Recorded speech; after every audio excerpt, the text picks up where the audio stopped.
Guys, may nahuli ako.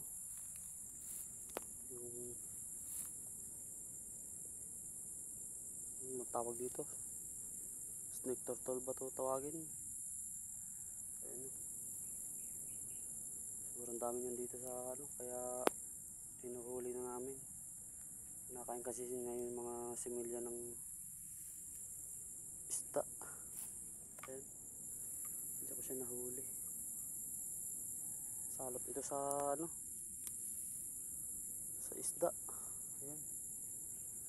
Kaya hinuli ko na. Kaya adobo. Ayan guys. Siguro 1 kilo at kalahati ito. Malaki na. Dami niyan dito. Kaso bibira lang pakita. Ayan. Huli natin.